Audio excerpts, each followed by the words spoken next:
가정 속에 우리 주님 주시는 위로와 평강이 충만하시기를 소망합니다. 하나님은 우리를 사랑하십니다. 신실하게 사랑하시고 마음이 변치 않으시고 항상 저와 여러분들을 사랑하시는 하나님이십니다. 우리 찬송가 304장 그 크신 하나님의 사랑, 우리 1절과 3절만 부르시고 우리 말씀 보겠습니다. 그 크신 하나님의 사랑 말로 다 형용 못하네.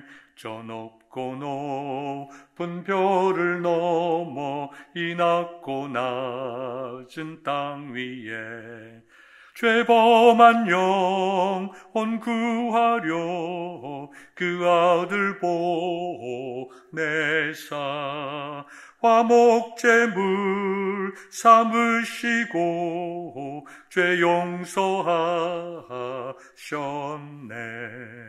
하나님 크신 사랑은 증량 다 못하네.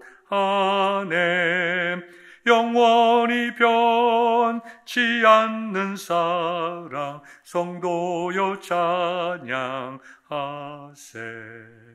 하늘을 두루마리 삼고 바다를 먹물 삼아도 한없는 하나님의 사랑 다 기록할 수 없겠네.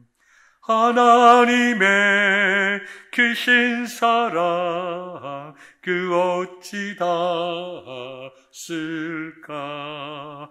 저 하늘 높이 쌓아도 채우지 못하리. 하나님 크신 사랑은 증량 다 못하네. 영원히 변치 않는 사랑 성도여 찬양하세. 아멘. 오늘 우리에게 주시는 하나님의 말씀 로마서 5장입니다. 로마서 5장 1절 보겠습니다. 하나님의 말씀 로마서 5장 1절 여러분들에게 읽어드리고 그리스도로 말미암아 하나님과 화평을 누리자, 하나님과 화평을 누리자, 이런 제목으로 말씀 나누겠습니다. 읽어드립니다. 그러므로 우리가 믿음으로 의롭다 하심을 받았으니 우리 주 예수 그리스도로 말미암아 하나님과 화평을 누리자. 하나님의 약속의 말씀입니다. 우리 다 같이 아멘. 로마서는 굉장히 조직적으로 기록이 되어 있기 때문에 우리가 매주 한 장씩 말씀을 나눌 때 그 전에 있던 내용들을 다시 한번 리뷰해 보는 것이 매우 필요합니다. 오늘도 1장부터 4장까지의 내용을 잠시 리뷰하면서 5장의 말씀을 보도록 하겠습니다. 하나님의 말씀은 우리 모든 사람들이 죄인이라고 선포하고 있습니다. 의인은 없나니 아무도 없다고 로마서 3장 10절에 기록하였습니다. 하나님의 말씀을 믿는 우리들뿐만 아니라 모든 인간은 우리의 마음속에 하나님을 알만한 마음을 주셨습니다. 그 중에 하나가 우리의 양심이라고 이야기할 수 있겠죠. 그래서 우리는 신앙인이든 신앙인이 아니든 인간이 가지고 있는 기본적인 양심을 통하여 우리 스스로 누가 뭐라고 하지 않는다 하더라도 죄인임을 고백합니다. 그 죄의 결과로 우리는 부끄러움을 가집니다. 우리는 수치심을 가집니다. 이런 것들은 다른 어떤 피조물과도 비교할 수가 없습니다. 수치심을 가지는 것, 부끄러움을 가지는 것, 이 모든 것이 나와 너의 관계 속에서 온전하지 못한 불완전한 인간의 모습을 그나마 정말 다른 동물과 비교해서 굉장히 가치 있는 것으로 표현할 수 있는 것입니다. 다시 말씀을 드려서 우리는 양심을 통해서든지 정확하게 더 말씀드리면 하나님의 말씀인 율법을 통해서 우리가 확신하는 것이 무엇인가? 모든 인간은 죄인이다. 우리의 양심이 그것을 증거하고 하나님의 말씀인 율법이 그것을 증거한다. 그래서 우리 인간의 근본적인 존재론적인 관점에서 볼 때 우리는 하나의 큰 명제를 만들 수가 있습니다. 모든 인간은 하나님 앞에 죄인이다. 하나님께 나아가기 위해서는 우리의 죄의 문제를 해결받아야 합니다. 그러나 우리 인간 스스로 죄의 문제를 해결할 수 없음을 우리의 양심이 알고 있습니다. 하나님의 말씀에 비추어 볼 때 죄인이 아닌 사람이 없으며 하나님의 말씀을 다 지켜서 내가 죄 없다고 얘기할 수 없다는 것을 인간이 본질적으로 근본적으로 잘 알고 있습니다. 그래서 우리가 율법을 지킴으로 우리의 행위로 하나님 앞에 의롭다 함을 받을 수 없을 때에 하나님께서는 이것을 아시고 우리로 하여금 새로운 길을 열어주셨습니다. 하나님의 말씀을 깊이 묵상하면 할수록 우리는 우리 스스로 구원받을 수 없고 예수 그리스도, 즉 하나님께서 우리를 통하여 베풀어 놓으신 구원의 길, 그 길인 예수 그리스도를 통해서 구원받을 수 있음을 우리는 성경 말씀을 통해 깨달을 수가 있습니다. 그래서 우리는 구원받을 수 없는 존재들인데 하나님께서 예수 그리스도를 통하여 우리에게 구원의 길을 열어 놓으셨다. 행위가 아니라 예수님을 믿음으로 말미암아 우리가 구원을 받을 수 있다. 형제 자매 여러분들이여, 이 기쁜 소식을 들으십시오. 그것이 무엇입니까? 복음 아닙니까? 그래서 저와 여러분들이 행위가 아니라 우리의 죄를 용서해 주신 예수 그리스도의 십자가의 은혜를 믿음으로 하나님으로부터 의롭다 함을 받고 하나님의 자녀가 되었습니다. 구원받은 하나님의 백성이 되었습니다. 이것은 우리 신약의 성도들뿐만 아니라 구약의 성도들도 마찬가지다. 지난 시간에 우리 말씀을 나눴죠. 구약에 있는 성도들은 어떻게 구원을 받았을까? 예수님께서 이 땅에 오시기도 전인데 어떻게 예수님을 알고 믿고 십자가의 내용을 알고 그들이 구원을 받았을까? 이것은 굉장히 신약적인 접근이라고 하였습니다. 에베소서 1장 7절을 보면 모든 성도들이 하나님께서 구원하시기로 작정하신 모든 성도들은 그리스도 안에서 그 풍성한 은혜로 말미암아 믿음으로 구원을 받았다. 구약의 성도이든 신약의 성도이든 하나님께서 우리를 구원하시는 구원의 계획은 그리스도 안에서, 예수 그리스도 안에서 우리를 구원하셨다. 앞으로 올 성도들도 마찬가지죠. 예수 그리스도 안에서 주어지는 풍성한 은혜를 믿음으로 받아들임으로 구약의 성도이건 신약의 성도이건 앞으로 올 하나님의 약속된 백성이건 동일하게 믿음으로 말미암아 구원을 받는다. 이렇게 말씀을 드렸습니다. 그래서 우리가 구약에 있는 성도들은 지금 이 신약 시대에 살아가는 우리들의 비교해 보면 하나님의 계획을 우리만큼 잘 알지 못했고 하나님께서 어떠한 프로세스를 통해서 우리를 구원해 주시는지 지금 우리들이 가지고 있는 믿음의 내용보다 훨씬 적게 알고 있었지만 그럼에도 불구하고 우리는 왜 아브라함을 믿음의 조상, 믿음의 아버지라고 부릅니까? 그들에게 계시되었던 하나님의 말씀, 하나님의 뜻에 온전하게 순종하고 믿음의 길을 갔던 분들이기 때문입니다. 믿음의 그 컨텐츠의 내용은 다르더라도 그 믿음의 순수함과 믿음의 그 깊이라고 하는 것은 저희들보다 훨씬 더 깊고 우리들은 많은 것을 알고서도 제대로 믿지 못하고 행하지 못하지만 구약에 있는 성도들은 우리보다 많이 알지 못했음에도 불구하고 그들에게 계시로 주어진 그 계시가 모세의 율법이든 모세 이전의 하나님의 말씀이든 그들이 그 하나님의 말씀을 온전히 믿고 순종함으로 그리스도 안에서 구원하기로 작정하신 하나님의 은혜로 구원을 받았다. 동일하게 구약과 신약의 모든 백성들이 은혜로 말미암아 그 은혜를 믿음으로 말미암아 구원을 받았다. 이게 사도 바울이 그렇게 말씀을 하신 것입니다. 그러면 우리가 율법을 다 지켜 구원받은 것이 아니라 그 풍성하신 하나님의 은혜를 믿음으로 받음으로 구원을 받았다고 하면 그 다음에는 어떤 결과가 올까요? 우리의 마음속에 평화가 찾아옵니다.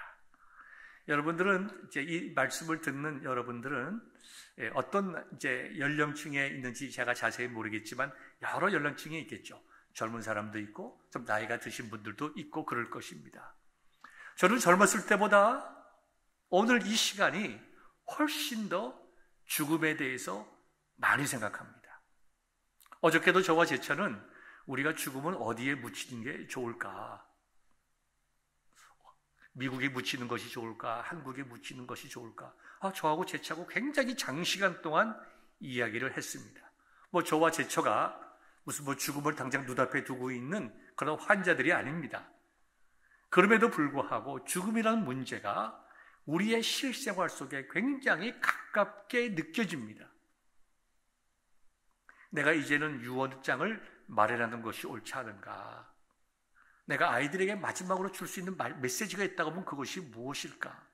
내가 앞으로 20년 살아갈지 30년 살아갈지 난 알 수는 없지만 죽음이라고 하는 것이 과거 20대, 30대, 40대 가졌던 그 개념보다 훨씬 더 실질적이고 구체적이고 마음에 와 닿는 것이 오늘을 살아가는 저의 모습이고 제처의 모습입니다.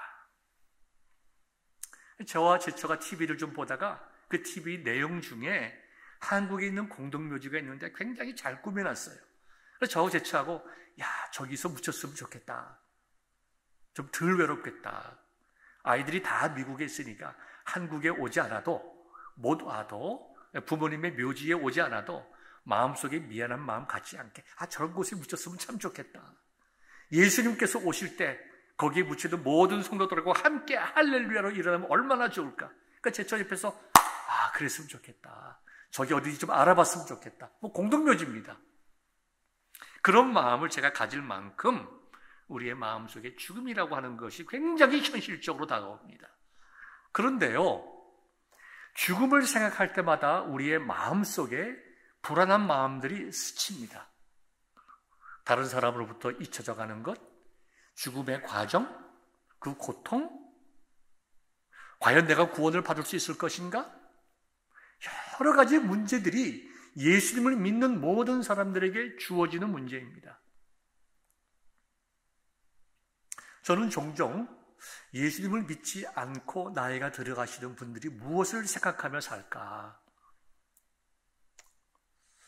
얼마나 외롭고 지나가는 나를 생각하면 후회스러운 건 많이 있고 인간이 깊이 자기 자신을 뒤돌아보면 죄밖에 남는 것이 없는데 죽음을 하루하루씩 다가가는 그 마음이 어떤 마음일까? 참 물어보기 곤란하잖아요. 노인분들에게. 그러나 저 자신에게 물어볼 때에도 두려움이 있습니다. 죽음에 대한 두려움이 없는 사람이 어디 있습니까? 저도 죽음의 과정이 두렵습니다. 그러나 확실한 것은 내 감정을 뛰어넘는 내 마음에 붙잡는 것, 하나님의 말씀이죠. 내 죄가 예수 그리스도의 십자가의 은혜로 다 용서함 받았다. 때로는 내 마음속에 두려움이 스치고 때로는 내 마음속에 불안감이 스친다 하더라도 내 감정에 얽매이지 말고 약속의 말씀, 하나님의 말씀을 붙잡아야지. 내가 그리스도 안에서 새롭게 태어난 새 생명이고 내가 오늘 죽는다 하더라도 내 영혼은 주 예수 그리스도의 품에 안길 것이다. 예수님 재림하실 때 내가 한국에 묻히든 미국에 묻히든 화장을 하건 매장을 하건 내 육신은 내 영혼과 다시 한번 결합하여 구원의 완성, 천국으로 들어가게 될 것이다. 거기에 대한 확신이 저희 마음속에 분명히 있습니다. 감정이 스치지만, 불안감이 스치지만 그것을 뛰어넘는 확실히 저희의 마음이 있습니다. 이것이 무엇입니까? 주 예수 그리스도 안에서 의롭다 함을 받은 자, 구원받은 자가 가지는 평강입니다. 사도 바울은 5장 1절에 통해서 이렇게 말씀했습니다. 그러므로 무슨 말씀입니까? 1장부터 4장까지 우리가 율법을 다 지켜서 구원받은 것이 아니라 복음으로 말미암아 예수 그리스도의 속죄의 보혈로 말미암아 예수님께서 내 죄의 값을 치러주심으로 말미암아 그 모든 예수님의 하신 일들을 믿음으로 하나님께서 우리를 의롭다고 하셨으니 우리 주 예수 그리스도로 말미암아, 즉 의롭게 하신 예수 그리스도로 말미암아 뭘 말씀했습니까? 하나님과 화평을 누리자. 구원을 받은 자라면 그 마음속에 세상이 주지 못하는 평강을 누려야 한다. 그것을 말씀을 하고 있습니다. 자, 다시 원론적으로 다시 한번 돌아가겠습니다. 하나님과 인간이 있습니다. 하나님께서는 인간을 죄 없이 창조하셨습니다.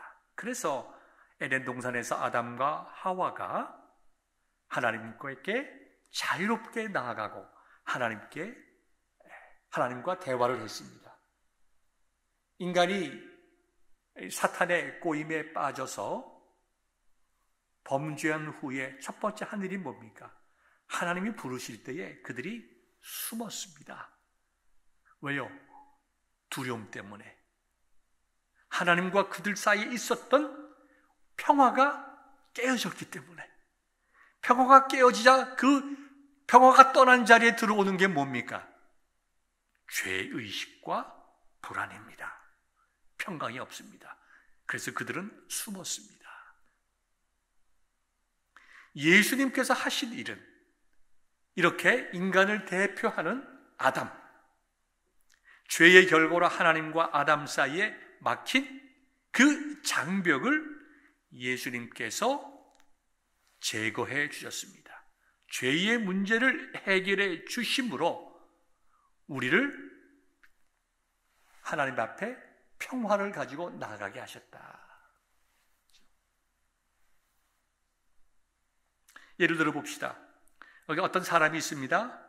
그 사람이 다른 사람으로부터 많은 돈을 빌렸습니다. 잘 비즈니스를 해서 갚을 줄 알았는데 완전히 망했습니다. 이 사람이 자기에게 돈을 빌려준 사람을 만나고 싶을까요? 만나고 싶지 않죠. 만날까 두려워하죠. 언제 채권자가 와서 자기에게 어떤 고소를 할까 봐 두려워하고 피할 수밖에 없죠. 빚을 갚지 못한 자는 불안합니다. 평화가 없습니다. 또 다른 예를 들어봅시다. 어떤 사람이 다른 사람을 속여서 큰 이익을 취했습니다. 들통이 났습니다. 이제는 도망 다닙니다. 비슷한 사람을 바라보기만 해도 그 사람을 타고 다니는 차만 보더라도 가슴이 울렁울렁합니다. 두려움에서. 이처럼 죄라고 하는 것은 우리의 마음의 평화를 제거해 나갑니다. 또 어떤 일이 있을까요? 상처를 받은 사람, 돈을 빌려주고 갚지 못하는 사람, 다른 사람으로부터 큰 피해를 입은 사람, 마음속에 뭐가 있습니까? 분노가 있습니다. 분노와 두려움, 거기에 평화가 공존할 수 있을까요? 절대로 공존할 수가 없습니다.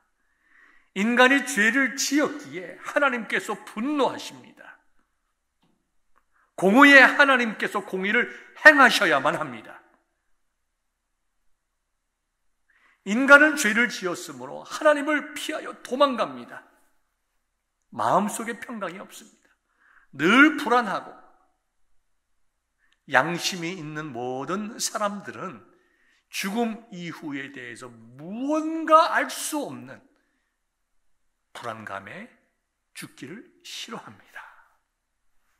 이럴 때에 분노의 문제, 그 다음에 죄의 문제, 이 모든 것을 동시에 완전하고 온전하게 예수님께서 해결해 주심으로 하나님께서 우리를 받아들이실 수가 있고 우리는 평화를 가지고 하나님 앞에 나아갈 수 있게 되었습니다.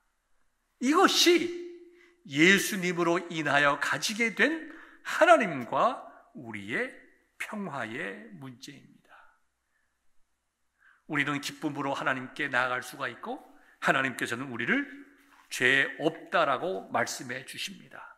그런데 예수님을 믿는다고 생각을 하면서도 자기의 마음속에 평화가 없다면, 내가 예수님을 믿긴 믿지만 아직까지 구원의 확신이 없다면, 내가 죽으면 어떻게 될 것인가에 대한 확신이 없다면 그건 참 믿음이라고 이야기할 수가 없을 것입니다. 하나님께서 기뻐하시는 믿음이라고 할 수가 없습니다. 물론 구원받은 자들도 자기의 영생의 문제에 대해서 불확실한 마음을 가질 수는 있으나 예수님을 오래 믿은 우리들이 그렇다고 하면 그것은 아직까지 구원에 이르는 믿음을 가졌다고 볼 수가 없습니다. 예를 들어 봅시다. 두 가지 예를 들어 보겠습니다. 같은 내용이지만 학생이 아들이 있습니다. 자녀가 있습니다. 어머니 앞에 죄를 지었습니다. 어머니가 하지 말라고 한 일을 어머니의 말을 듣지 않고 죄를 지었습니다. 어머니의 돈을 훔쳐서 친구들하고 흥청망청 쓰고 말았습니다. 부모님이 압니다. 그러다 부모님이 그 아이를 용서해 주었습니다. 다시는 그러지 말아라. 근데 그 아이가 자기 방에 들어가서 내가 잘못했다. 난 나쁘다. 나의 아버지는 내 큰 이런 잘못된 행동을 저렇게 용서해 주시는 좋으신 아버지인데 나는 이렇게 못된 짓을 했을까? 참 후회스럽다. 라고 머리를 책상에 들이받으면서 내가 잘못했다 한다고 하면 참 어떻게 보면 좋은 양심을 가진 것처럼 보이지만 부모에 대한 다른 도리가 아닙니다. 또 하나의 경우를 생각해 봅시다. 정말 아버지가 날 용서해 줬을까? 내가 아버지 돈을 훔쳐가지고 친구들하고 흥청망청 쓰고 나쁜 데 가고 나쁜 짓 하고 가뜩이나 생활하기 어려운 부모님들에게 큰 피를 입혔는데 정말 우리 아버지가 정말 나를 용서해 준 걸까? 아니면 말로만 저렇게 하는 걸까? 내가 돈 갚을 수가 없으니까 어쩔 수 없이 저렇게 말씀하시는 것이지 나를 아마도 굉장히 미워할 것이야. 만약에 이렇게 생각한다고 하면 어떻게 보면 양심적이고 착한 것 같지만 자기 아버지에 대한 인격적인 믿음과 신뢰가 없는 것입니다. 잘못했지만 아버지가 용서해 주실 때에 이 자녀가 해야 될 일이 뭡니까? 첫 번째, 자기의 죄를 분명히 후회하고 뒤돌아서는 회개가 있어야 됩니다. 두 번째는 뭡니까? 다시는 아버지의 말에 순종하고 그와 같은 잘못을 좀 범하지 않는 것입니다. 세 번째는 뭡니까? 자기를 용서해 주신 아버지의 일을 감사하고 정말 고마워하며 더욱더 아버지를 사랑하고 순종하고 신뢰하고 자랑하고 아버지의 아들됨을 인하여 기뻐하며 살아가는 것입니다. 아버지와 자녀 간에 죄의 문제가 해결됐기에 평강을 누리고 더 깊은 관계 속으로 들어가야 하는 것입니다. 이것이 자녀가 가져야 할, 잘못한 자녀가 가져야 할 바른 태도요, 바른 회복입니다. 이것이 바른 믿음인 것입니다. 이러한 바른 믿음이 있으면 우리는 상황에 흔들리지 않습니다. 하나님과 우리와의 바른 관계가 이어지면 우리는 어떤 경우라도 우리가 어려운 상황 속에 있다 하더라도 궁극적으로 나를 구원하시기 위하여 하나님께서 생명까지 주셨는데 하나님께서 나의 모든 것을 아시고 도우시고 인도하시고 해결해 주실 거야. 거기에 대한 믿음이 생깁니다.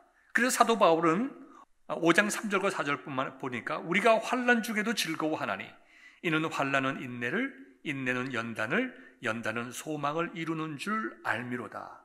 왜 갑자기 사도 바울에서 환난을 꺼냈습니까? 왜 환난 중에 즐거워한다는 말을 했을까요? 왜 환난 중에 우리는 인내를 가지고 연단을 가지고 소망을 가진다고 말하고 있습니까? 하나님과의 바른 관계를 가지고 있기 때문입니다. 하나님께서 우리의 모든 것을 아시고 도우실 것을 믿고 신뢰하기 때문입니다. 그렇기 때문에 어려움 속에서도 2절 보십시오. 하나님으로 말미암아 우리가 믿음으로 서 있는 이 은혜에 들어감을 얻었으며 하나님의 영광을 바라고 즐거워하느니라. 소망이 어디에 있습니까? 우리의 소망이 하나님의 나라에 있는 거예요. 8절부터 12절까지의 말씀을 보더라도 우리가 아직 죄인 되었을 때에 그리스도께서 우리를 위하여 죽으심으로 하나님께서 우리에 대한 자기의 사랑을 확증하셨느니라.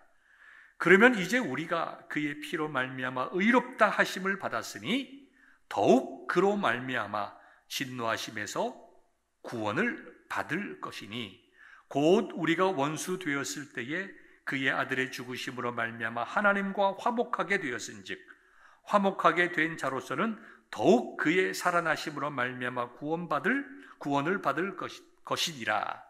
그뿐 아니라 이제 우리로 화목하게 하신 우리 주 예수 그리스도로 말미암아 하나님 안에서 또한 즐거워하느니라. 우리의 삶의 목적이 바뀌는 것이죠. 우리의 삶의 이유가 바뀌는 것이죠. 우리가 구원받은 자녀이기에 하나님께서 우리를 오늘의 어려움 속에서, 오늘의 눈물 속에서, 오늘의 괴로움 속에서도 우리를 구원하실 줄 믿게 되는 것이죠. 궁극적으로 우리는 하나님의 나라에 갈 구원의 확신도 갖게 되는 것입니다. 이것이 하나님과 우리와의 화평을 가진 자들이 누리는 아름다운 결과입니다. 예수님을 믿는 사람들은 이와 같이 하나님과 화평을 누려야 합니다. 그 화평을 누려야 우리의 삶이 화평해집니다. 자, 좀 정리해 보겠습니다. 예수님을 믿고 믿음으로 말미암아 의롭다함을 얻었다고 하는 것은 우리에게 어떤 변화가 일어날까요? 하나님과 우리와 화평함으로, 화평을 누림으로, 화평을 깨달음으로 우리가 무엇을 누리고 알고 깨달을 수 있습니까? 우리의 죄가 용서받았다는 용서함의 확신이 우리에게 있습니다. 두 번째, 우리가 용서함 받았다는 그 기쁨과 감사의 평강의 이유인 하나님의 의롭다 하심을 받는 칭의가 있습니다. 우리가 예수님을 믿으면 죄의 용서에 대한 확신, 그 다음에 의롭다함을 받는 칭의, 세 번째는 뭡니까? 죽었던 우리의 영혼이 살아납니다. 새로운 생명을 얻습니다. 네 번째, 예수님과 연합합니다. 다섯 번째, 성령이 우리 속에 내재하십니다. 우리 몸이 성전이 됩니다. 여섯 번째는 성령님께서 우리를 인도하시고, 일곱 번째, 그래서 우리가 예수님을 닮아가는 삶을 삽니다. 우리 속에 기쁜 일이든지 슬픈 일이든지 예수님으로 인하여 기뻐하고 즐거워하는 것이죠. 그 다음에 여덟 번째는 우리의 천국이 보장되고, 열 번째는 천국의 상급을 바라보며 살아가게 된다. 율법이 아니라 우리에게 베풀어 주신 은혜를 믿음으로 구원받게 되면 우리는 하나님과 화평하게 됩니다. 하나님과 화평하게 됐기에 우리는 많은 것이 있겠지만 10가지로 줄이면 내 죄가 용서받았다는 확신, 그리고 그것이 주는 기쁨, 감사, 평강. 두 번째, 칭의, 하나님께서 우리를 의롭다 말씀하시고, 세 번째는 우리의 죽었던 영이 살아나는 새 생명을 갖게 되고, 네 번째는 우리가 예수님과 연합하고, 다섯 번째는 성령이 우리 속에 계시고 하시는 성령의 내주가 있고, 일곱 번째는 우리가 성령의 인도하심을 받아 여덟 번째 그리스도를 닮아가는 삶을 살게 되고, 아홉 번째 천국이 보장되고, 열 번째 천국에 갈 때에 우리에게 상급이 있다. 20절을 보니까 율법이 들어온 것은 범죄를 더하게 하려 함이라. 그러나 죄가 더한 곳에 은혜가 넘쳤으니 이는 죄가 21절 이는 죄가 사망 안에서 왕노릇한 것 같이 은혜도 또한 의로 말미암아 왕노릇하여 우리 주 예수 그리스도로 말미암아 영생에 이르게 하려 함이라 그랬습니다. 조금 어려운 말씀 같지만 쉽게 풀어 말씀을 드리면 이것입니다. 율법이 들어온 것은 범죄를 더하게 하려 함이라. 이 말씀은 하나님의 말씀이 우리로 하여금 죄짓게 만든다는 것이 아니라 죄를 깨닫게 만든다는 것입니다. 우리에게 율법이 들어오기 전에는 죄가 뭔지 모르죠. 그렇죠? 우리가 하나님의 법을 깊이 연구하고 알면 알수록 우리 자신이 깨닫는 것은 내가 죄인이구나. 그걸 깨닫는 것입니다. 그러나 죄가 더한 곳에 은혜가 넘쳤으니, 무슨 말씀일까요? 내가 얼마나 큰 죄인인가를 깨달으면 깨달을수록 나 같은 죄인을 위하여 생명 주신 예수 그리스도의 십자가의 은혜가 더 크고 놀랍게 느껴진다는 것입니다. 만불의 돈을 탕감받은 자와 100만 불, 1000만 불의 빚을 탕감받은 자, 누가 더 기쁘겠습니까? 더 쉽게 얘기를 하면 1달러를 주은 사람과 100달러를 주순 사람이 누가 더 기쁘겠어요? 하나님의 말씀을 알면 알수록 우리가 얼마나 더러운 죄인인가를 깨닫는데, 우리가 더러운 죄인임을 깨달으면 깨달을수록 하나님의 자녀라고 하면 우리에게 주어진 놀라운 은혜를 깨닫게 된다는 것입니다. 전에는 죄가 우리를 지배했지만 이제는 은혜가 우리를 지배하고 있다. 그거 깨닫는 거죠. 사랑하는 성도 여러분, 이와 같은 깨달음과 또 평강과 확신과 기쁨이 있기를 소망하면서 우리 한 찬송 한 장 부르시겠습니다. 410장 찬송입니다. 내 마음에 한 노래 있어 나 즐겁게 늘 부르네. 이 노래를 부를 때에 큰 평화 임하도다. 평화 평화 하나님 주신 선물, 그 놀라운 주의 평화 하나님 선물일세. 주 십자가 지심으로 날 구원해 주셨으며 주 예수님 고난받아 나 평화 누리도다. 평화 평화 하나님 주신 선물, 그 놀라운 주의 평화 하나님 선물일세. 나 주님께 영광 돌려 참 평화가 넘치도다. 주 하나님 은혜로서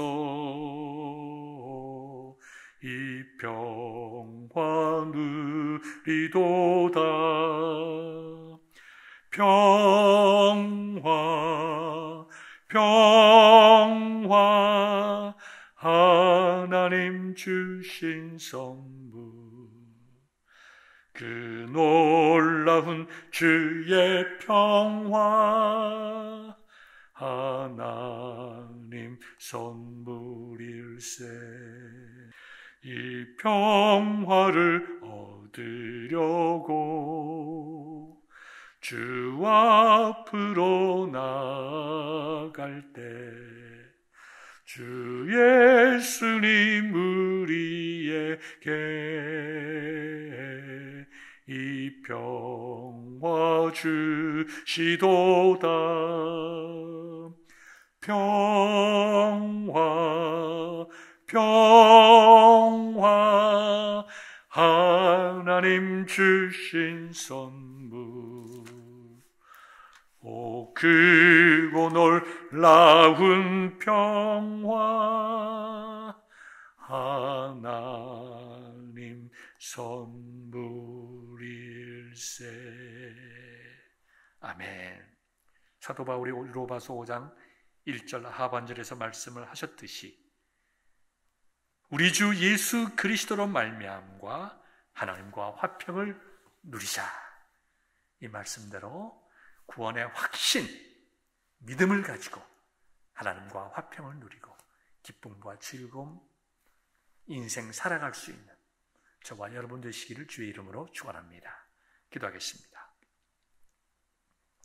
은혜와 사랑이 충만하신 하나님, 저희들이 말씀을 들었사오니 말씀과 같이 우리가 하나님 앞에서 의롭다 함을 받은 하나님의 자녀요, 구원의 확신을 가지고 천국 가는 하나님의 자녀인 걸 깨달아 우리의 마음속에 하나님과 우리와의 사이에 구원의 확실히 주는 평강을 누리게 하옵시고, 세상을 살아가는 동안에도 그 평강을 나눌 수 있는 귀한 주의 자녀들 되게 하옵소서.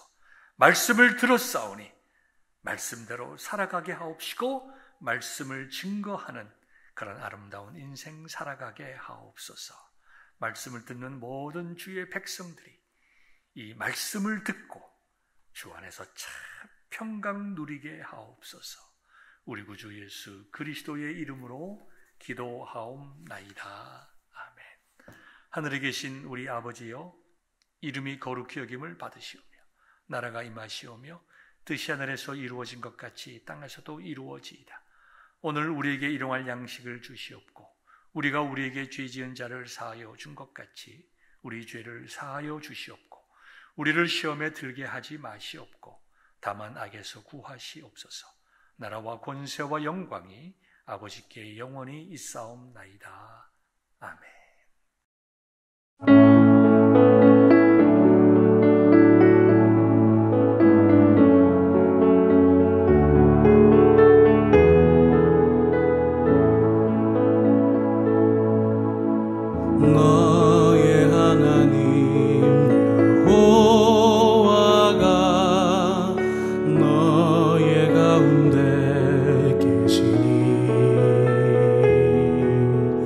그는 구원을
기뻐하시리